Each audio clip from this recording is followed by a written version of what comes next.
हमारे रियासत का जो इस वक्त खून खराबा हम देख रहे हैं, जो हम देखते हैं कि 12 साल का बच्चा पत्थर लेके एनकाउंटर साइट पे चला जाता है, जो हम देखते हैं कि हमारे पुलिस के लोग, जो जवान जिसकी वे भी शादी भी नहीं हुई थी, बिल्कुल छोटा था वो एसएचओ, बहुत ही जवान खूबसूरत लड़का, इतनी कम उम्री में और 5 लोग लेके वहां मारा गया। तो इसकी असली बुनियाद ये है कि जम्मू कश्मीर में जमहूरियत को नकारा गया, जमहूरियत का गला घोंट दिया गया। जिस तरह इस वक्त हम यहां बात करें, मेरे ख्याल में पूरे मुल्क में जम्मू कश्मीर का हाउस सबसे ज्यादा एम्पावर्ड हाउस है। और इसी सोच के तहत यहां रशीद इंजीनियर साहब बहुत बड़ी बड़ी बातें करते हैं, हाउस के अंदर करते हैं, ये आप कहीं नहीं देखेंगे।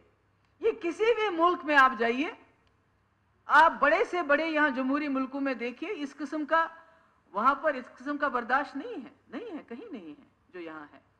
तो यहां पर असली ट्रेजेडी तो यही हुई कि यहां इसी लोह लंगर में जो लोग आना चाहते थे, उसकी सबसे बड़ी मिसाल इलेक्शन में तो काफी जगह जो है जमहूरियत को यहां दाग लगाया गया, पर 87 के इलेक्शन में क्या हुआ?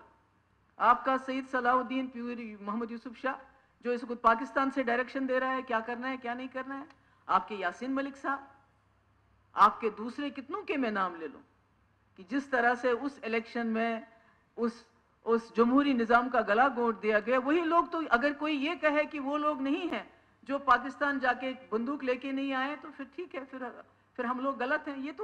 ये तो जमहूरियत का गला घोंटने का ही सबसे बड़ी वजह है कि जो हम इस वक्त जम्मू कश्मीर में ये मुसीबत देख रहे हैं। और ये हमें इस बात में भी कोई गुरेज नहीं है बोलने में कि ये सही है कि जम्मू कश्मीर का मसला अब जो पीछे हुआ वो हो गया, मगर आगे जो है बातचीत के वगैरह कोई इसका हल नहीं है। और आप लोग भी जानते हैं, जो हमारे अपोजिशन के मेंबर हैं ये भी जानते हैं, 6 साल ये भी रहे सरकार में, दिल्ली में भी सरकार थी, तो क्या आप आमादा कर सके उनको? एक बार भी मुझे बताइए कभी डायलॉग हुआ था एक बार वाजपेयी जी के टाइम में, उसकी वाजपेयी के टाइम में, उससे पहले हुआ हो, मगर उसके बाद तो हमको तो इतने साल लगे अपने यहां जम्मू कश्मीर के अपोजिशन के लोगों को यह मनवाने के लिए कि भाई बातचीत ही एक रास्ता है। मुझे याद है, और यह सही है कि हमारे एजेंडा ऑफ अलायंस में बातचीत, क्योंकि हमने तब भी बातचीत का, हमारा ऐलानिया तब भी बातचीत, हमारा मैनिफेस्टो तब भी बातचीत, पीडीपी कांग्रेस का जो कॉमन मिनिमम प्रोग्राम उसमें भी बातचीत, आज बीजेपी के एजेंडा ऑफ अलायंस। और इसके बगैर कोई चारा नहीं, इसके बगैर कोई रास्ता नहीं। आप बंदूक से, फौज से कोई मसला हल नहीं कर सकते हो। बात करने दो, आपने तो बहुत बातें की, मुझे बात करने दीजिए।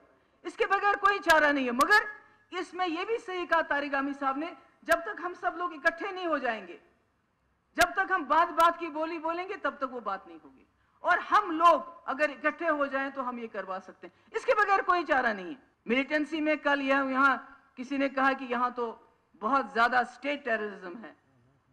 मुझे याद है एक वक्त होता था कि जब एनकाउंटर होता था तो एनकाउंटर के जितने भी आसपास के गांव सारे भाग जाते थे वहां से।